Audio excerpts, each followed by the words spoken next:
Bonjour, j'espère que vous allez bien, que vous avez bien dormi. Je vais vous lire le message spirituel du jour du mercredi 23 décembre 2020. Votre demeure, que votre cœur ne se trouble point. Croyez en Dieu et croyez en moi. Il y a plusieurs demeures dans la maison de mon Père. Si cela n'était pas, je vous l'aurais dit. Je vais vous préparer une place, et lorsque je m'en serai allé, et que je vous aurai préparé une place, je reviendrai et je vous prendrai avec moi, afin que là où je suis, vous y soyez aussi. Nous trouvons ça dans Jean 14, le verset 1 à 3. Quand le Christ fut couché dans la tombe, les disciples se souvinrent de ces paroles. Ils les considèrent attentivement et pleurèrent beaucoup parce qu'ils n'en saisissaient pas la signification.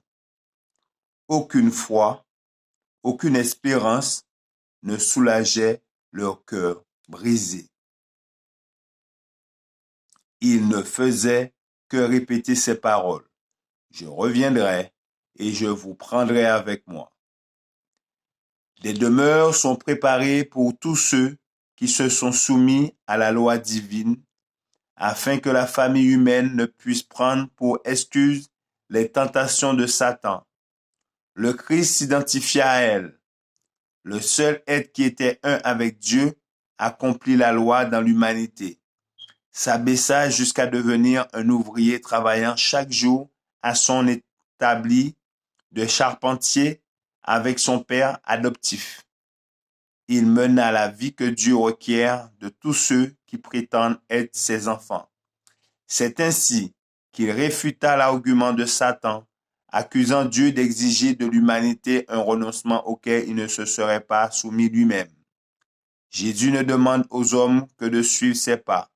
La majesté du ciel, le roi de gloire devint pauvre en notre faveur, afin que par sa pauvreté, nous fussions enrichis. Ces paroles, presque les dernières, furent « Que votre cœur ne se trouble point.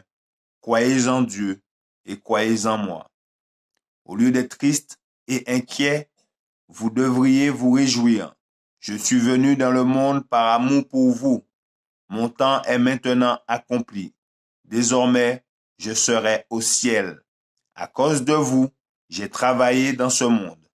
À l'avenir, je m'occuperai avec autant de ferveur d'une œuvre plus importante en votre faveur. Je suis venu dans le monde pour vous racheter.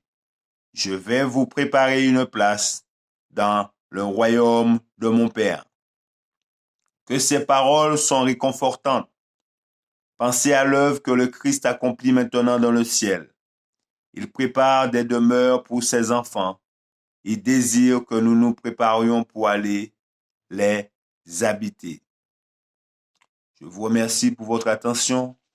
C'était le message spirituel du jour du mercredi 23 décembre 2020.